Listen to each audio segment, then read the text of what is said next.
Assalamualaikum warahmatullahi wabarakatuh.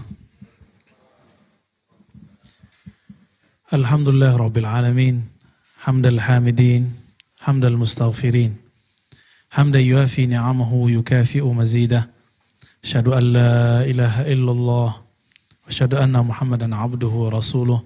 Allahumma salli ala nabiyyina Muhammad wa ala alihi wa ashabihi ajma'in. Yang sama-sama kita hormati Bapak Wakapolri, begitu juga Pak Irwasum Polri, ASDM Kapolri, para pejabat utama Mabes Polri dan seluruh personel Polri yang mengikuti pengajian ini, baik yang hadir di aula ini dan juga yang hadir lewat via Zoom. Semoga semua dalam lindungan Allah Subhanahu wa taala.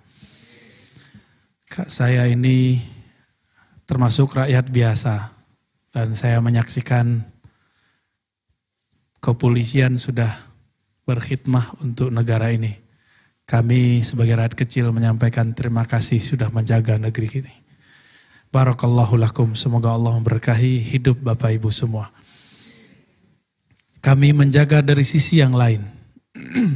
Kami menjaga dari sisi keagamaan, spiritual dan pemikiran.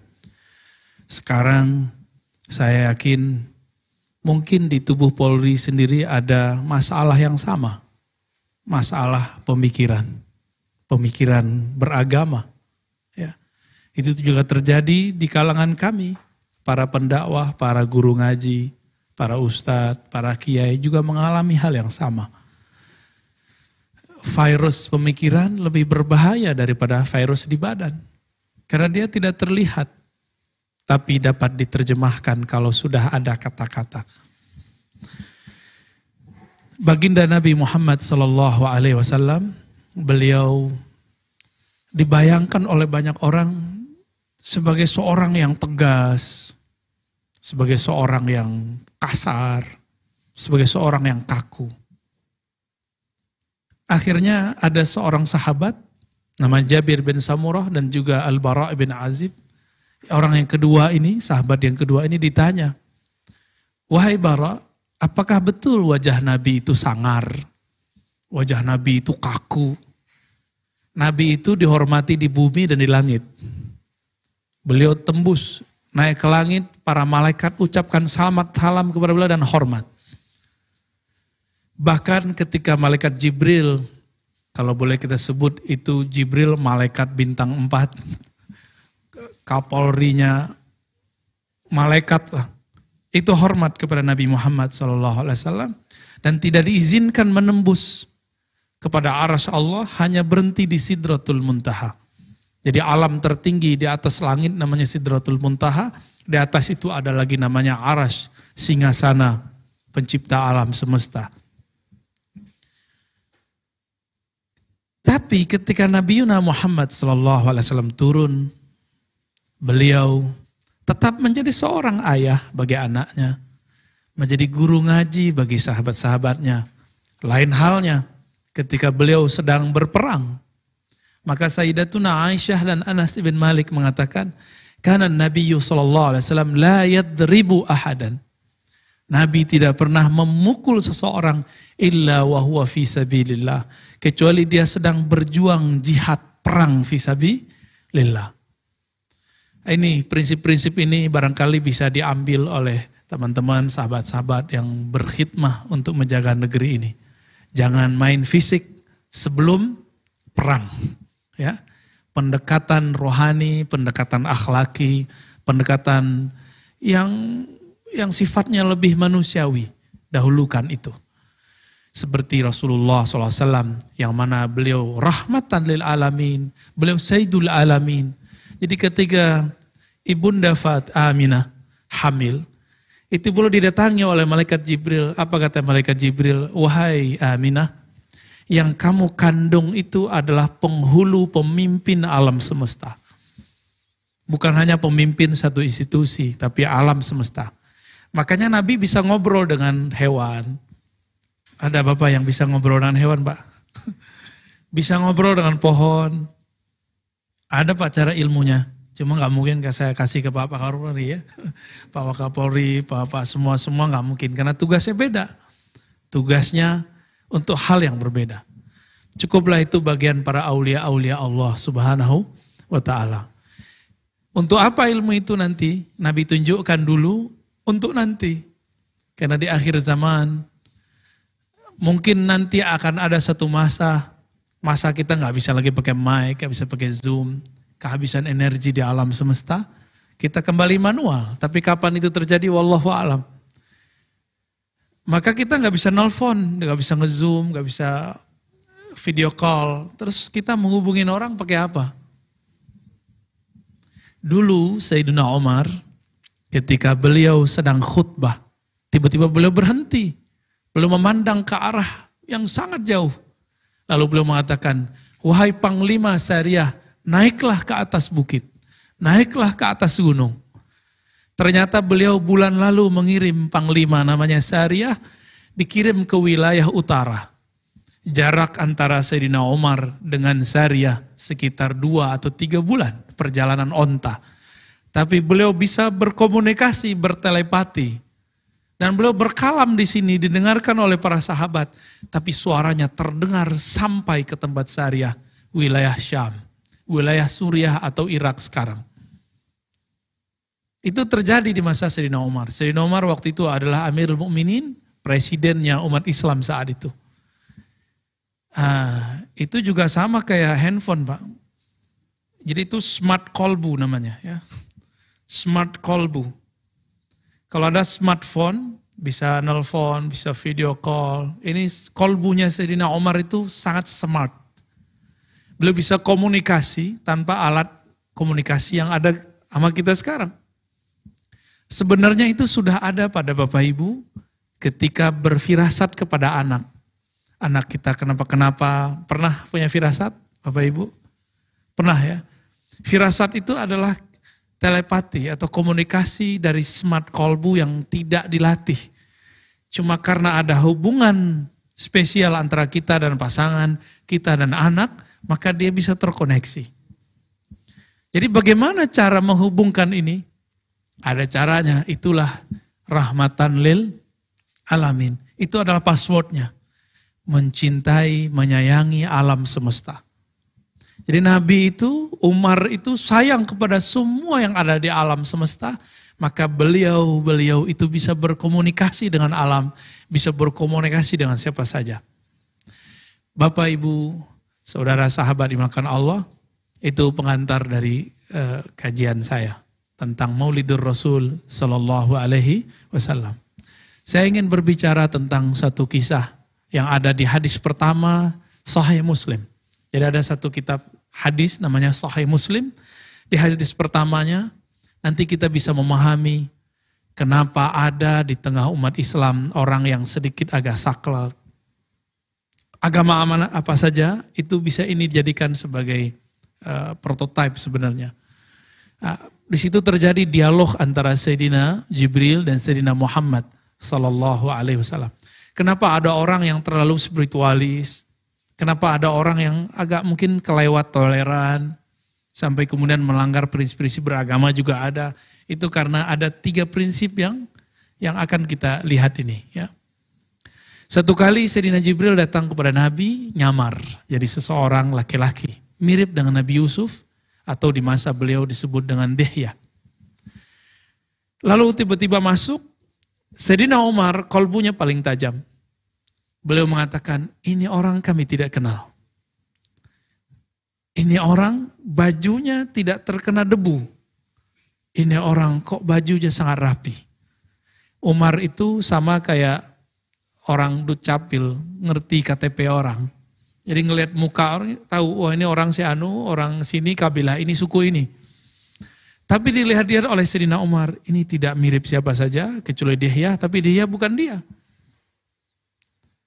Tiba-tiba masuk dan duduk di depan baginda Rasulullah Sallallahu Alaihi Wasallam. Ketika duduk, beliau meletakkan tangannya di atas pahanya, lalu menyapa Nabi Muhammad. Ya Muhammad, wahai Muhammad. Tambah curiga. Ya, masa kok bukan panggil ya Rasulullah? Kalau ya Rasulullah pasti orang Madinah. Tapi kalau ya Muhammad bisa jadi bukan makhluk dari sini, tapi makhluk dari langit. Inilah keberkahan bagi sahabat-sahabat Nabi. Mereka kedatangan Sayyidina Jibril dalam rupa manusia. Jadi jangan-jangan Bapak lagi tugas, Pak. Itu yang bantu tuh malaikat. Siapa tahu. Tapi dia pakai baju biasa. Jangan-jangan dia pakai baju seragam juga ya. Siapa tahu. Karena itu akan berlaku setiap hari, setiap saat. Malaikat tuh bisa dipanggil. Kayak Bapak ini dipanggil oleh teman dengan nama kecil pasti ngelirik. Bapak pasti punya nama kecil ya. Kalau ada orang manggil nama kita dengan nama itu, kita langsung balik badan. Wah, ini kayaknya orang kampung saya nih. Ya, pasti orang yang pernah dekat dengan saya ini. Tapi kalau dipanggil dengan nama jabatan, wah, kita agak tegap dikit, Pak. Tapi kalau nama kecil, kita langsung mengecil. Nabi Muhammad dan para sahabat, beberapa mereka diberikan pengetahuan mengenai ini. Tiba-tiba beliau mengatakan, ya Muhammad akhbirni anil Islam. Jadi ada 4 pertanyaan yang kita ringkas menjadi 3. Saya menyebutnya sebagai trilogi keislaman, trilogi beragama. Kalau ini sesuai beres, seorang akan menjadi muslim rahmatan lil alamin. Jika tidak, dia akan nyerempet dikit jadi ekstrim, nyerempet dikit jadi liberal gitu. Ya. Jadi kenapa ada orang-orang begitu di kalangan umat Islam? Karena 3 hal ini tidak dikuasai dengan baik. Pertanyaan pertama Sayyidina Jibril adalah, akhbirni anil Islam. Ceritakan kepadaku, jelaskan kepadaku apa itu al-Islam. Al-Islam dijawabnya dengan rukun Islam. Rukun Islam ada berapa, Pak? Ada 5 ya, ada 5. Persis dijawab dengan rukun Islam. Cuma perbedaannya di susunan setelah sholat, puasa, gitu di hadisnya. Kalau di hadisnya, sholat, zakat ya. Sedangkan yang kita hafal, sholat, zakat. Puasa dulu ya. Seharusnya itu dibalik. Tapi tidak masalah. Lalu, Sayyidina Jibril mengatakan, sadaqta, kamu benar. Apa kata Umar? Ajibna lahu yas'aluhu wa yusaddiqu. Kami heran kok dia nanya tapi mengiyakan. Berarti orang ini bukan lagi belajar, tapi sedang ada misi mengajar. Apakah dia ngajar Nabi? Tidak mungkin. Mungkin dia mengajar orang yang hadir bersama Nabi sallallahu alaihi wasallam. Setelah itu dia bertanya lagi, apa itu iman? Dijawab dengan rukun iman. Sudah hafal semua pasti ya. Yang paling berat itu bukan rukun yang mana, rukun yang terakhir. Percaya kepada takdir, qada dan qadar. Tapi kalau di hadis kalimatnya bukan qada dan qadar. Di hadis itu antu'mina bil qadari khairihi wa syarrih. Kamu percaya kepada kadar. Kadar itu ukuran yang Allah berikan kepada kita menjalani hidup.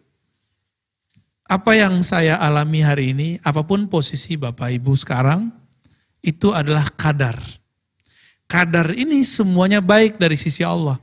Tapi ketika turun, kita inilah yang menerjemahkan khair atau syar, baik atau buruk.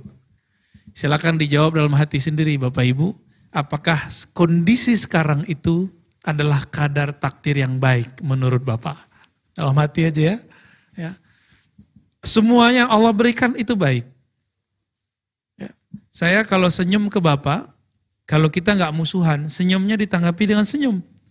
Tapi kalau kita lagi nggak baikan, saya senyum dianggap lagi nyengir. Bener ya? Saya nyapa kepada teman, dijawab. Tapi kalau lagi musuhan, nyapa dianggap bentak. Nah ini 2 hal yang berbeda. Jadi semuanya ada dalam chip pikiran kita dan kolbu. Lalu Sayyidina Jibril bertanya lagi, apa itu ihsan? Apa yang disebut dengan ihsan? Lalu Sayyidina Nabi SAW menjawab, ihsan, engkau beribadah seakan memandangnya. Jika tidak, engkau merasa dipandangnya. Di situ ada pertanyaan keempat tentang hari kiamat, tapi kita skip dulu. Ya, kita kembali. Tadi ada 3 pertanyaan, apa saja Bapak Ibu? Islam, iman, ihsan. Nah ini tolong diingat-ingatin ya. Ini disebut dengan ad-din, agama. Jadi agama itu komponennya ada 3 itu. Sebenarnya ditambahkan 1 tentang akhir zaman. Supaya tidak halu, harus belajar yang keempat. Tapi untuk siang ini kita cukupkan dengan 3 itu. Al-Islam, coba lihat rukun Islam dari rukun pertama sampai rukun yang kelima, itu semua amalan zahir. Syahadat dengan lisan. Apalagi? Yang kedua, sholat 5 waktu, itu dengan tubuh. Bisa nggak Bapak ini sholat pikirannya kemana-mana? Hampir tiap hari ya. Sholat tapi pikiran kemana-mana. Bener ya? Saya juga sama Pak. Tapi saya ada clue-cluenya. Cara masuk dan cara keluarnya. Jadi ketika masuk pikiran kita mulai kita fokuskan. Ternyata pikiran ini emang objeknya banyak. Sholat itu tidak dengan pikiran. Tapi sholat itu dengan kolbu. Maka ketika kita sholat, kita mulai dengan wajah tu Allah atau Allahumma ba'id baini. Wajah tu ini paling mengena. Ya Allah, aku hadapkan kolbuku, ruhku, jiwaku kepadamu. Kalau sudah dimulai dari kolbu itu nggak bisa selingkuh. Pikiran bisa selingkuh, Pak. Pikiran kita bisa memikirkan 2 objek dalam waktu yang bersama, 3 atau 4. Tapi kalau kolbu tidak bisa. Kolbu itu hanya 1. Jadi kolbu ini maunya poligami nggak mau. Maunya dia apa? Dia monogami. Ya. Dia objeknya hanya 1. Karena tidak ada orang punya 2 hati dalam 1 rongga dada. Nggak ada. Jadi cara sholat yang nikmat itu dengan kolbu. Jangan bawa urusan kerja ke dalam sholat. Bawalah prinsip sholat ke dalam kerja. Ini jangan dibalik. Ya, kalau sholat kepalanya di bawah nggak kalau pas sujud? Nah, itu namanya prinsip ketawaduan, prinsip rendah hati. Jangan dibawa, saya punya jabatan ini di luar sholat, kita bawa ke dalam sholat. Nah, itu gawat, ya, berbahaya itu. Tapi dalam rukun Islam itu cuma zahir, kamu sholat 5 waktu selesai, nggak diurus kolbu. Nomor 3, zakat. Zakat juga materi. Lalu, apa lagi? Puasa. Puasa juga fisik. Yang terakhir haji. Haji fisik atau kolbu? Secara fisik ya. Maka apabila kita lihat ini, Al-Islam melahirkan ilmu namanya hukum zahir. Orang kalau belajar Al-Islam, nanti akan obrolannya 4 kosakata aja. Sah, batal, atau boleh, tidak boleh. Itu artinya. Yang kedua, tadi udah 2 itu ya, berarti 3 dan 4. Sunnah, bid'ah. Jadi kalau Bapak Ibu ini dominan belajar al-Islam, zahir, ntar ngomongnya sunnah, bid'ah, sunnah, bid'ah. Boleh, gak boleh. Di antara kita pasti ada yang sedang di tahapan belajar al-Islam. Sehingga kalau berbicara tentang agama, kayaknya nyerang orang terus. Oh ini gak boleh, ini boleh. Wah Ustadz tuh ngomongnya gak bener tuh. Ya. Wah teman kita di masjid tuh salah itu. Nah, berarti dia lagi asik di bagian al-Islam. Bayangkan saja ini lingkaran bagi 3. Sepertiga al-Islam, sepertiga al-iman, sepertiga al-Islam. Udah kebayang? Oke, ini sepertiga yang ketiga. Sepertiga yang pertama. Sepertiga yang pertama ini berbicara tentang hukum zahir. Nah, kosakatanya tadi apa? Sah batal. Boleh tidak boleh atau sunnah bid'ah. Sudah ketemu punya teman begitu enggak? Atau punya tim begitu? Oh berarti tolong dimaklumi, dia sedang dalam tahapan belajar al-Islam. Ya. Tidak ada di Quran dan sunnah. Nah itu kosakatanya tuh. Kalau lagi asik belajar al-Islam. Enggak ada masa Rasulullah. Nabi tidak melakukan itu. Tidak ada di masa Nabi. Kosakata ini baru sepertiga dia belajar Islam dan baru kulitnya. Karena al-Islam ini nanti melahirkan ilmu namanya fiqih dan usul fiqih. Ya, bersama kita ada Buya Zul Asfi yang nemenin saya di Ribat ya. Ini beliau pakar fikih usul fikih masih muda. Ya, tapi saya lebih muda dari dia. Lebih muda sebulan. Tuh Buya, ini pakar usul fikih. Orang ketika belajar al-Islam tidak jalur ilmu fikih dan usul fikih, tapi langsung baca kitab hadis, kitab sunnah, wah ini agak berbahaya. Jadi kalau belajar nanti, mohon nanti kalau memang ada semacam pendidikan keruhanian bagi anggota, kurikulumnya pakai 3 tadi, Islam, iman, ihsan. Untuk bab al-Islam, boleh ngaji sunnah, ngaji fikih, tapi lewat jalur apa?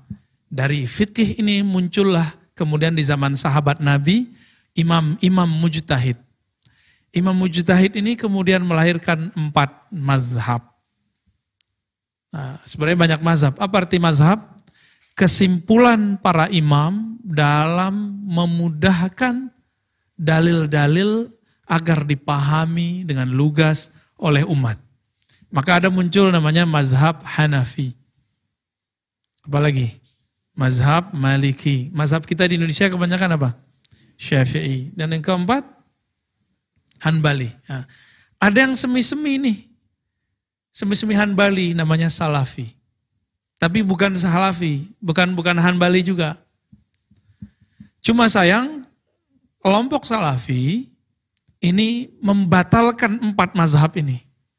Ini yang masalah sebenarnya.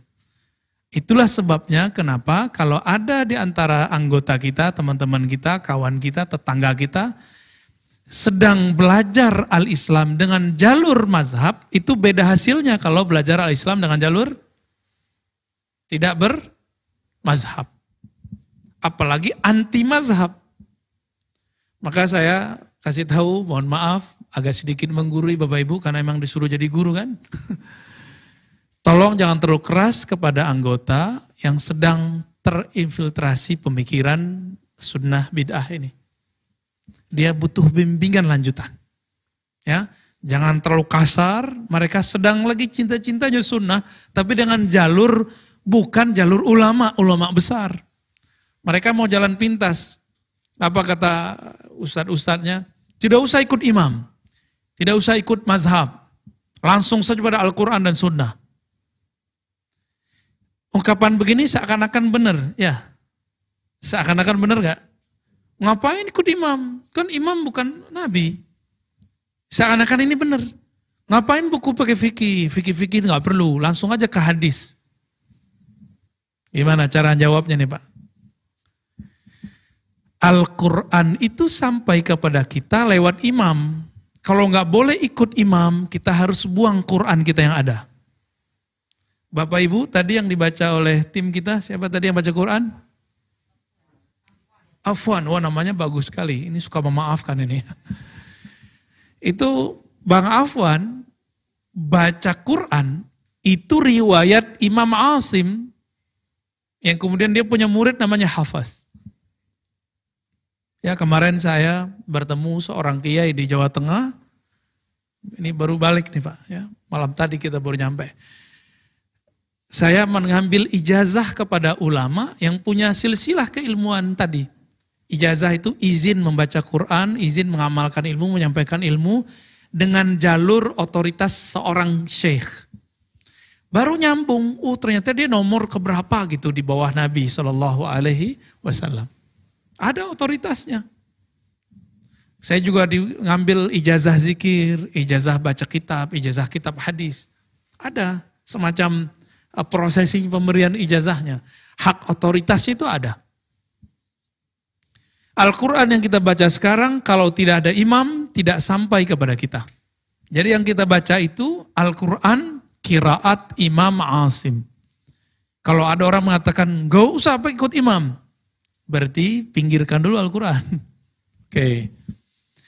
Sekarang yang kedua, gak usah ikut mazhab fikih, langsung saja ke hadis, sunnah. Yang nulis kitab sunnah imam bukan? Siapa nama imamnya Pak? Sering dengar HR Bukhari. Hadis riwayat Imam Bukhari. Berarti itu imam bukan? Duluan mana Imam Bukhari dengan 4 mazhab tadi? Duluan 4 mazhab. Ternyata Imam Bukhari bisa nulis seperti itu karena berguru kepada imam mazhab dan murid-muridnya.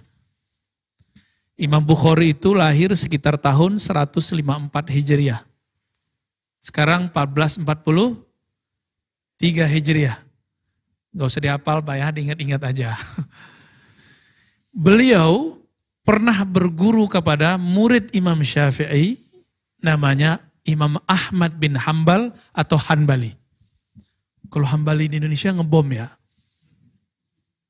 Ya, emang namanya Hambali. Hambali apa namanya? Tapi udah tobat ya? Udah. Alhamdulillah selamat ya. Kembali ke jalan Allah Subhanahu wa taala. Kalau emang udah tobat ya. Ada lagi imam-imam yang lain. Imam Bukhari, penulis kitab sunnah Sahih Bukhari, itu berguru kepada imam mazhab. Imam Ahmad bin Hambal. Dia berguru juga kepada murid Imam Bukhari, yang Imam Syafi'i yang lain namanya Imam Al-Humaidi. Jadi beliau ini orang Uzbek, bukan orang Arab asli. Merantau, pergi ke Mekah, pergi ke Madinah, pergi ke Baghdad. Sampai di Mekah, beliau berguru kepada murid Imam Syafi'i namanya Al-Humaidi, seniornya Imam Ahmad. Ahmad bin Hambal tadi. Jadi kalau ada orang mengatakan gak usah ikut mazhab, langsung saja ikut Al-Quran dan sunnah. Loh, sunnah yang mana? Yang langsung ke Nabi. Pasti lewat imam. Imam Bukhari tadi tahun berapa lahirnya? 194. Berarti jarak beliau dengan Nabi, Nabi wafat tahun 11 Hijriah. Berapa tahun? Hitung aja ya. Lumayan itu. Tidak mungkin seorang Imam Bukhari langsung mengambil kepada Nabi. Kalau ya berarti hadisnya palsu. Karena beliau nggak bertemu Nabi. Kayak kita nih ketemu nggak dengan Soekarno? Enggak. Lalu kalau ada orang bilang saya ketemu Soekarno, bohong nggak dia? Berita orang bohong disebut berita palsu. Bahasa ilmu hadisnya hadis maudhu, hadis palsu. Ilmu hadis juga begitu sama. Ya. Maka jika ada di antara kita yang sudah terkena ya kata-kata seperti ini, saya mengimbau kembali, ayo kembali kepada jalan keilmuan Ahlus Sunnah yang benar, yang tepat. Ya, kita boleh merasa benar, tapi tidak boleh merasa paling benar. Ya, kalau nggak benar, ngapain kita beragama? Kalau nggak benar, ngapain Bapak Ibu kemudian menerapkan peraturan-peraturan yang sudah ada? Dan yang kedua, al-iman. Al-iman ini isinya semua percaya dari pertama sampai nomor 6, benar nggak? Ya, percaya ini kosakata yang muncul dari situ adalah tidak dan iya. Tidak percaya, percaya. Apalagi benar, salah. Sesat, tidak sesat. Waktu beberapa tahun lalu sering nggak dengar ada ustadz ngomong sesat, ya, kafir, ya. Berarti ustadznya sedang dominan dalam pikiran dia bab tauhid, bab akidah. Karena al-iman ini melahirkan ilmu namanya ilmu akidah. Ilmu akidah ini ada pakemnya. Kalau dia tidak mengikuti pakemnya, maka dia akan menjadi orang yang suka mengkritik. Tidak respect kepada orang, sering menyalahkan. Punya teman gak sering ngomong, itu salah tuh. Gak bener tuh. Kalau tadi sunnah, bid'ah, sah, tidak sah. Kalau sekarang, benar, salah. Benar, salah. Ya kalau dalam dunia hukum kita sebut hukum normatif. Bedanya kalau yang tadi hukum zahir, sekarang hukum akal. Hukum tentang percaya dan tidak percaya. Akal itu suka mengkritik nggak? Suka jadi juri nggak, Pak? Bapak ketemu orang atau mendengar satu kuliah umum, dalam pikirannya pasti mencoba-coba dulu. Mempercayai atau tidak mempercayai. Menerima atau mengkritisi. Itu yang kerja ini. Kalau tadi fikih zahir kita, maka hukum zahir, wudu, tidak wudu. Kalau ini sudah beda. Ini sudah beda. Ini masuk ke bab pemikiran. Orang kalau dominan ngaji akidah, maka dia akan menjadi keras dan ekstrim. Kajian ini belakangan dikenal dengan tauhid. Nah ini, kata tauhid ini bagus, tapi sering disalahgunakan untuk ajaran-ajaran yang sedikit saklek. Ya. Beberapa waktu ada orang yang nantang saya debat, dia membawa nama suku kami. Ya, belakangnya bertauhid gitu. Karena sudah dominan doktrin kata tauhid dalam diri dia menganggap di luar dia ini bukan tauhid. Ini coba lihat, sudah dengar belum ada ustadz ngomong Wali Songo itu tidak ada. Bagi mereka Wali Songo itu musyrik. Bagi mereka orang-orang yang ziarah-ziarah Wali Songo itu musyrik. Sudah sering dengar kali ya? Kalau di search di YouTube sudah banyak yang membicarakan itu. Ya.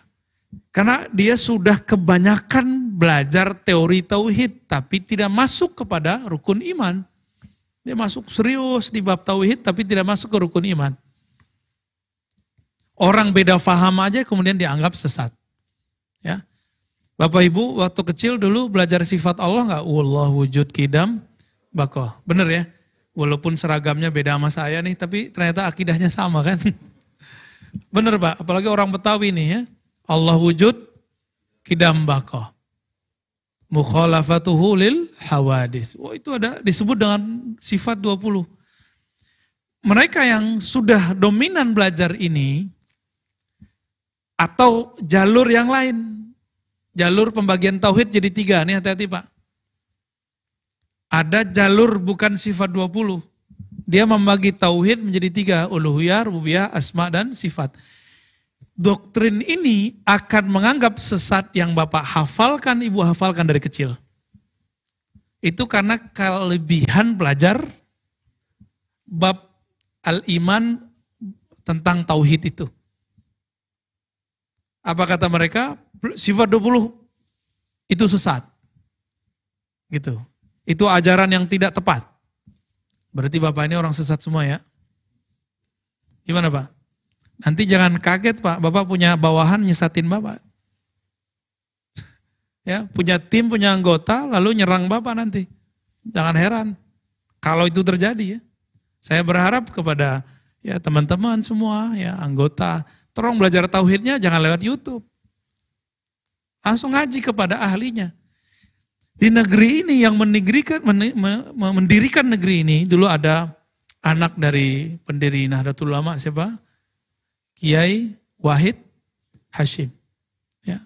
Itu Kiai. Ada Muhammad Hatta. Muhammad Hatta, orang kampung saya. Itu juga sama, belajar sifat 20. Sebut semuanya, selain satu yang non-muslim itu. Ya. Semua belajar hal yang sama. Pendiri negeri ini akidahnya disebut dengan akidah Ahlus. Tapi kalau nama imamnya disebut Imam Asy'ari. Namanya apa? Ini harus mulai kenal Pak. Karena ke depan perdebatannya sudah ke sana. Dan ini di antara bapak-bapak ada yang fokus di bidang pemikiran kan. Di bidang mungkin terorisme, ekstremisme. Ini bagian di sini. Karena pengalaman kita, orang tidak ada ekstrim beragama kecuali jalurnya lewat jalur ini. Bapak tahu ISIS? Ya, ISIS itu sudah menyatakan dalam 20 nomenklatur kaedah-kaedah mereka. Mereka menghalalkan darah semua polisi dan tentara di negara manapun. Ya, tahun 2011, 12, 13 saya meneliti mereka. Waktu itu saya masih kuliah. Jadi Bapak ini target mereka Pak. Jadi jangan heran nanti kalau ada masjid di Kapolda mana, di markas mana, itu dibom sama mereka. Masjid loh Pak dibom. Kenapa? Karena mereka menganggap Bapak ini bukanlah seorang yang bertauhid. Apalagi buat maulid. Buat maulid bagi mereka dianggap sama dengan, mohon maaf saya sebut agama Nasrani. Natalan. Coba, Bapak dari tadi kita ada nyanyi-nyanyi seperti teman-teman Nasrani gak? Gak ada kan? Ada yang meyakini Nabi Muhammad sebagai anak Tuhan? Enggak, gak ada. Gak ada kita. Berarti beda dong Natalan kita dengan, kalau ini dianggap Natalan ya. Jadi mereka dengan jalur tadi tanpa mazhab, dan yang kedua, trilogi Tauhid, Uluhiyah, Rububiyah, Asma wa Sifat, akan menyerang bagian ini. Padahal pendiri negeri kita dulu mereka membolehkan buat maulid. Mengajarkan sifat 20. Ya. ISIS yang tadi saya cerita, teologi mereka apa? Uluhiyah, rububiyah, asma sifat. 3 tauhid, Pak. Ini tolong diingat-ingat oleh teman-teman polisi yang bersentuhan langsung dengan kelompok ekstrim. Ya. Pasti akidahnya 3 itu. Uluhiyah, coba diulang, Pak. Uluhiyah, rububiyah, asma was sifat. Tapi kalau sudah pegang alat militer, mereka sudah mulai memberontak, ngebom, itu yang ketiga diganti. Uluhiyah, rububiyah, yang ketiga mulkiyah atau hukmiyah. Tauhid uluhiyah, tauhid menyembah hanya Allah. Sama kayak kita. Rububiyah meyakini hanya Allah pencipta, miriplah dengan kita. Tapi yang ketiga ini yang beda. Apa? Tauhid asma wa sifat. Nah, nyalahin sifat 20. Kalau itu masih paling debat-debat di grup aja paling ya. Tapi kalau sudah diganti dengan hukmiyah dan mulkiyah, dia positif sebagai teroris. Secara fikroh. Ini usulan saya ya. Jadi kalau mau merumuskan seorang muslim terjebak ke sana, berarti dia sudah keluar dari keahlusunnahannya. Indikatornya lewat pemikiran tadi. Dia tauhidnya pakai tauhid yang mana, Pak? Itu cara ceknya. Jadi indikatornya dia sudah merubah. Ada namanya tauhid mulkiyah. Hanya ada satu kekuasaan Allah. Lah alam semesta ini kan kekuasaan Allah. Ternyata maksud dia hanya ada satu pemerintahan. Hukumnya harus hukum Allah. Lah apa kita tidak berhukum dengan hukum Allah? Kita kan berhukum dengan hukum Allah juga. Lalu dibacakanlah ayat oleh mereka, wa man lam yahkum bima anzalallah fa ulaika humul kafirun. Surah Al-Maidah. Sampai tidak berhukum dengan hukum Allah kafir. Indonesia ini lagi jadi target. Karena Indonesia dasar hukumnya falsafah kita Pancasila lalu undang-undang dasar. Bagi mereka ini bukan Quran. Jadi maunya diganti. Tapi saya tanya ke teman-teman itu, bukankah sila pertama yang ada di Pancasila itu adalah ayat yang suratnya kalau dibaca sama dengan sebika Quran. Kul huwallahu ahad. Iya juga ya. Beberapa bisa kita tarik. Tapi yang lain nggak bisa kita tarik. Jadi ini kepada Bapak polisi ya, teman-teman, anggota. Nih coba belajar Islamnya jalur yang mana nih? Ya. Maka di sini ada namanya Ahlus Sunnah yang diriwayatkan oleh Imam Asy'ari. Ya, diriwayatkan oleh Imam Asy'ari, penciriannya belajar sifat 20. Itu akidahnya. Kalau tadi mazhab, kita mazhab apa? Syafi'i. Berarti pencirian sudah mulai ada agak sedikit saklek, anti mazhab, anti imam. Yang kedua, anti sifat 20. Itu udah ada indikator, Pak. Indikator dia akan mudah sekali dicuci otaknya. Nah, saya berharap di anggota teman-teman polisi tidak ada yang terjebak di sana. Amin ya rabbal alamin. Dan yang terakhir ini yang paling penting. Al-ihsan. Apa arti al-ihsan? Tadi engkau beribadah seakan menyembahnya, seakan melihatnya. Jika tidak engkau merasa dilihatnya. Ada yang bisa lihat Allah? Enggak ada. Pakai kolbu pun tidak bisa. Kolbu hanya bisa menyebut dan mengingat nama. Berarti memandang Allah itu dengan apa? Dengan energi yang dulu Allah pernah tiupkan ke dalam diri kita. Namanya ruh. Jadi ruh beda dengan kolbu. Kolbu itu dia tunduk kepada ruh. Akal dia tunduk kepada kolbu. Tubuh tunduk kepada akal. Jadi begitu. Tubuh ini akal, kolbu, ruh. Gitu lanjutannya, Pak. Akal hanya bisa membuat analog tentang Allah. Kias, perumpamaan. Kolbu bisa menyebut namanya dan mengenali sifatnya. Ruh bisa memandang dan merasakannya. Ya, gak usah jauh-jauh, Bapak ini pernah jatuh cinta dan benci kepada orang, benar?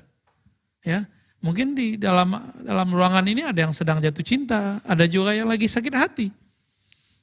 Cinta itu bisa dilihat nggak? Enggak. Di kolbu bisa dicek nggak? cuma bisa diingat. Tapi yang bisa merasakan dia namanya ruh. Ruh itu kalau saya sebut dengan energi ilahiyah yang Allah tiupkan ke dalam diri kita. Dan dia abadi. Jadi ruh itu sangat abadi. Baik. Ihsan. Nah, ini melahirkan ilmu kerohanian. Kalau tadi Islam lahir ilmu zahir, ilmu fisik. Iman melahirkan ilmu akal, ilmu tauhid. Yang terakhir melahirkan ilmu ruhani. Ini harus menjadi kisi-kisi kita belajar agama. Bapak ini jangan hanya belajar, Ibu, ya, jangan hanya belajar zahir Islam. Tapi juga pemikirannya. Dan bahkan masuk ke bab kerohaniannya. Nabi mengatakan, Sallu kama ra'aitumuni usolli. Salatlah kamu sebagaimana kamu melihat aku salat. Ada hadis begitu? Oke. Nabi salat, Nabi nggak ngomong, salatlah kamu seperti aku salat. Ada nggak hadis begitu? Nggak kuat kita. Nabi salat, badannya di bumi, ruhnya sudah memandang sampai ke langit. Memandang ke surga, neraka, tembus. Ada yang bisa sholat begitu? Nabi takbir Pak, langsung ngelihat neraka. Ada yang bisa nggak sholat begitu? Nggak ada. Ya apa kata beliau? Ketika aku berdiri di tempat sholatku ini, Allah perlihatkan kepadaku amal umatku. Allah perlihatkan kepadaku surga dan neraka. Jadi Bapak Ibu, kita ini duduk di sini sekarang, itu sudah dilihat oleh Rasulullah dulu. Kata beliau, uridat alayya a'malu ummati. Semua amal umatku sudah diperlihatkan kepadaku. Jadi kita duduk begini, sudah dilihat oleh Rasulullah. Cuma kan global, begitu.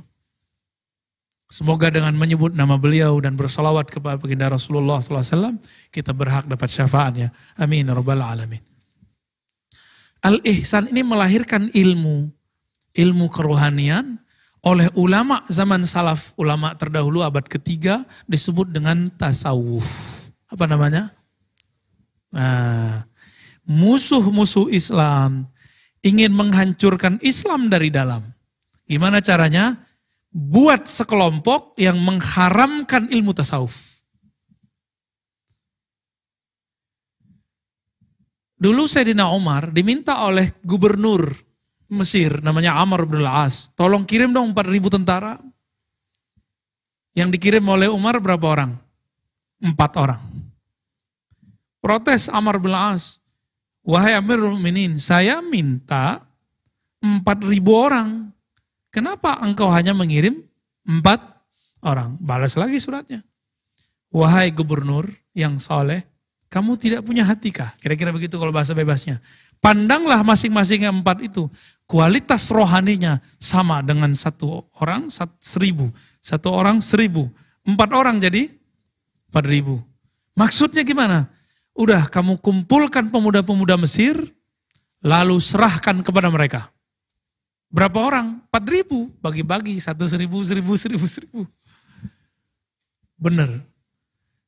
4 orang ini dalam sekian bulan melatih 4.000 orang dan semuanya menjadi mujahid fisabilillah.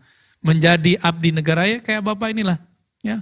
Jadi anggota kepolisian kah atau TNI kah kira-kira begitu. Menjaga negeri. 4 kualitasnya sama dengan 4.000. Kenapa dia punya kualitas gitu? Ternyata yang 4 ini kalau sholat, dia tidak lagi kolbunya di bumi. Dia kalau sudah sholat, dia fokus hanya kepada Allah Subhanahu wa ta'ala. Ini ihsan. Jadi sholat gak mikirin lagi di sampingnya, ngejar-ngejar kaki, bilang enggak. Sekarang karena udah jaga jarak, gak ada lagi orang nyari-nyari kaki. Sholat udah gak mikirin imamnya beda mazhab enggak. Sholat sudah gak memikirkan bahwa saya ini harus bacanya begini, enggak. Dia sudah fokus. Kalau Nabi Muhammad sholatnya langsung fillah, ya, billah, lillah. Orang ini minimal usolli, belakangnya lillahi ta'ala. Lumayan ya, karena Allah Subhanahu wa ta'ala. Ilmu ini melahirkan tasawuf. Tasawuf ini di bawahnya Pak, ada namanya thariqah. Ini yang lagi dibina oleh Habib Lutfi, ya, Abah Lutfi. Ini jalurnya ke sana itu. Banyak mursyid-mursyid, ya. Saya juga belajar torikoh itu. Beberapa ya. Karena mereka punya sanad silsilah kepada Rasulullah SAW. Dan hemat saya, ketika seorang beragama tidak punya spiritual ini, kerohanian yang disebut oleh Nabi Ihsan, maka dia kalau berfikih, belajar sunnah, belajar fikih, dia akan saklek. Dia kalau belajar bab tauhid, dia akan jadi ekstrim. Tapi kalau dia disuntikkan ilmu ihsan, ilmu kerohanian, ilmu tasawuf, maka semuanya akan menjadi lembut. Jadi kalau ingin anggota kita kolbunya lembut, kolbunya moderat, kolbunya rahmatan lil alamin, 3 kisi-kisi ini harus dimasukkan, diinstal ke dalam jiwa mereka, dalam pikiran mereka. Jadi jangan hanya didoktrin nasionalis. Ya, banyak yang gak terima ntar kalau dia sudah kena, karena sekarang masuknya lewat YouTube, sosial media. Apakah Bapak pimpinan bisa melarang mereka nonton sebelum tidur? Mendengarkan YouTube tertentu sebelum tidur? Kan gak bisa. Ini di luar jangkauan Bapak Ibu nanti. Maka kita harus mengisi kekosongan itu, mengisinya dengan 3 balancing, tawazun, bainal Islam, al-iman, al-ihsan. Belajar yang zahirnya, belajar yang akliyah pemikirannya, juga belajar kerohaniannya. Ya. Semoga kita semua termasuk orang-orang yang diberikan Allah 3 ini. Islam, iman, Islam. Ada yang keempat tapi tidak skip, Pak, tentang akhir zaman. Ya. Eskatologi. Jadi ada 4 pilarnya sebenarnya, tapi saya buka aja sedikit. Yang terakhir tentang hari kiamat harus berdasarkan ilmu yang berkesesuaian dengan yang Islam, iman, dan ihsan. Sehingga tidak jadi halu, tidak suka tebak-tebakan masa depan. Bapak masih ingat waktu pandemi awal, ada beberapa dai mengatakan 15 Ramadan akan terjadi dukhon. Dukhon itu kabut besar. Terjadi nggak? Tapi ustadznya minta maaf nggak? Enggak, dia sudah bikin rusuh umat, tapi dia tidak pernah minta maaf kepada umat. Dia tidak punya sifat afwan, ya. Afwan artinya pemaaf. Enggak punya sifat itu. Apa salahnya dia minta maaf dan katakan, mohon maaf para jamaah, saya salah meneliti. Enggak masalah. Mungkin dia bukan peneliti, karena yang biasa minta maaf atas kesalahan penelitian cuma peneliti. Tapi kalau udah jadi didaulat jadi ustadz, kayaknya semua kalam ustadz benar. Mohon maaf, ini refleksi kami. Kalau presiden kan ada yang ngawasin, DPR. Kalau Polri, ngawasin ini KPK Pak ya? Oh ada, tapi untuk bidang korupsi-korupsi kan KPK ya. Terus apa lagi, Kompolnas. Ustadz siapa yang ngawasin? Gak ada kan? Wah ini celah besar nih Bapak Ibu. Tapi Ustadz jangan diawasin, Ustadz didampingin, itu yang enak. Maka saya berharap dari Bapak-Bapak Kapolri, Waka, dan semua jajarannya, jadilah pendamping para dai, para tokoh agama. Jangan mengawasi mereka, mereka pantang diawasi. Saya pantang Pak diawasi. Ini saya curhat aja ya. Pantang dicurigai-curigai, di intel-intel kita males banget tuh. Temenin aja. Ya, jangan model kayak musuhan. Masuk terus jadi intel, gak usah. Bapak silaturahmi, berkalam-kalam, membangun persaudaraan. Ya. Anggap saja kita ini beberapa bintang-bintang di negeri. Ada bintang di bagian kemiliteran, sipil, ya, keamanan seperti bapak-bapak ini. Ada yang di bidang keagamaan. Semuanya adalah bintang-bintang. Dan kalau mereka ini tidak bersaudara, Mesir itu Pak, kalau mereka tadi tidak saudara, Mesir sudah hancur. Seperti Libya, Irak, udah hancur. Suriah sudah hancur? Sudah hancur. Mesir masih ada Al-Azhar. Al-Azhar ini diminta oleh Presiden As-Sisi untuk menghapus bab jihad. Ini salah nggak yang ngomong nih? Presiden minta ulama, nyetir ulama, salah nggak nih? Salah besar dia. Apa kata ulama Al-Azhar? Wahai Bapak Presiden yang kami hormati, kamu urus saja tugasmu. Di Al-Azhar bab jihad diajarkan sesuai pada tempatnya. Beda kalau di luar Al-Azhar. Orang belajar jihad dulu, baru belajar iman. Makanya baru saja masuk Islam, baru saja hijrah, sudah teriak takbir jihad. Tapi di Al-Azhar tidak, begitu kata mereka. Kami mengajarkan berislam, beriman, berihsan, baru diajarkan jihad. Jadi tidak usah masuk ke dapur-dapur kami, urus saja dapur Bapak. Mereka ini bintang Pak. Apa kata Syekhul Azhar? Kami ini tidak di bawah presiden, juga tidak di atas presiden. Kami setara. Begitu mereka menjaga marwah, karena ternyata di sejarah Al-Azhar, mereka dulu malah jadi atasannya para raja-raja. Jadi raja-raja itu hormat kalau ada ulama yang datang, ulama dari masyayikh Al-Azhar.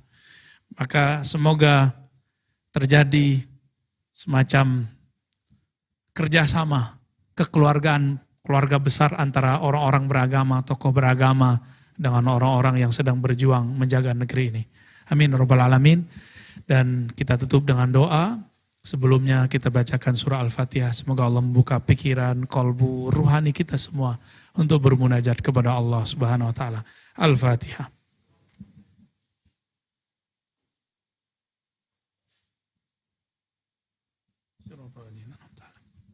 Waladhdallin. Amin. Na'udzubillahi minasyaitonir rajim. Allahumma rahmanir rahim. Shalli ala nabiyyina Muhammad. Allahumma ya Jalal, ya sahibal jalali wal jamal, jamilna bijamalik wa zayyinna bi'izzatik. Allahumma salli ala sayyidina Muhammadin al-fatih lima ughliqa wal khatim lima sabaq. Nasirul haqqi bil haqqi wal hadi ila siratal mustaqim wa la alihi haqqa qadri wa miqdaril azim. Waghfirna ya Ghaffar fa innaka ghafurur rahim. Allah ya Rahman ya Rahim. Wahai Zat yang memandang kolbu kami, di kolbu kami ada nama selainmu ya Allah. Ampunkan kami, salat kami tidak khusyuk ya Allah. Ampunkan doa kami pun tidak mustajab ya Allah. Ampunkan zikir-zikir kami kurang tulus ya Allah. Ampunkan ilmu kami kurang banyak ya Allah. Ampunkan akhlak kami belum sempurna ya Allah.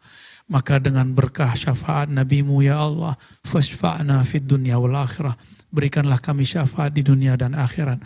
Waghfir lana, ampuni kami, ampuni dosa guru-guru kami, orang tua kami, ampuni dosa orang yang mengurusi negeri ini. Allahumma ya Allah, barik lana wali ahali baladina. Ya Allah, berkahi kami, berkahi rakyat-rakyat kami, umat kami, pemimpin-pemimpin kami, orang-orang yang bertugas menjaga negeri kami. Allah mansurna wa iyahum. Ya Allah, bantulah kami, bantulah mereka. Allahumma ya nur, ya man huwa nurun ala nur.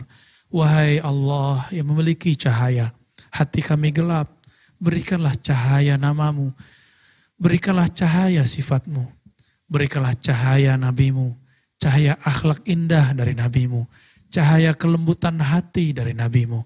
Allahumma ya Rahman ya Rahim ya Karim, ij'alna min ibadikal mukramin. Ya Allah, Engkaulah Maha Pemurah, Maha Karim.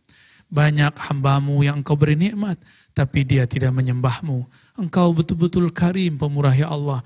Tapi kami tidaklah pemurah seperti Engkau. Tidaklah baik seperti Engkau. Namun kami ketika disakiti orang, kami balas mesakitinya. Kami ketika dizalimi orang, kami membalasinya dengan lebih lagi. Ampunkan sikap keras kami ini ya Allah. Allahumma ya azim, ya azim. Amal kami sangat sedikit, tapi Engkau maha azim, Engkau maha agung, maha besar. Anggaplah besar amal kami ini ya Allah. Ya azim, ya kabir. Dosa kami sangat besar ya Allah, tapi rahmat-Mu, ampunan-Mu lebih besar ya Allah. Maka ampunkanlah dosa-dosa kami. Tutuplah aib-aib kami. Tutuplah aib para pemimpin kami. Tutuplah aib orang-orang yang mengabdi untuk negeri ini. Tutuplah aib semua guru-guru kami, kiai-kiai kami, masyayikh-masyayikh kami, abuya-abuya kami, jamaah-jamaah kami ya Allah. Warzuqna ya Razzaq. Dan berikan kami ya Allah rezeki yang halal, rezeki yang berkah. Berikan negeri ini keberkahan yang rata ya Allah. Dari ujung sampai ke ujung. Dari bawah sampai ke atas. Allahumma ya zahir ya batin. Engkau maha mengenal ya Allah. Zahir kami terkadang beda dengan batin kami. Namun Engkau Maha Pemaaf ya Allah. Ampunkanlah karena batin kami sering mengkhianati zahir kami ya Allah. Rabbana atina fid dunya hasanah wa fil akhirati hasanah wa qina adzabannar. Ya Allah, berikan kami kebahagiaan di dunia dan di akhirat. Kebahagiaan di dunia mengikuti sunnah Nabi-Mu, di akhirat mendapatkan syafaat Nabi-Mu. Wa sallallahu ala nabiyyina Muhammad walhamdulillahi rabbil alamin. Assalamualaikum warahmatullahi wabarakatuh.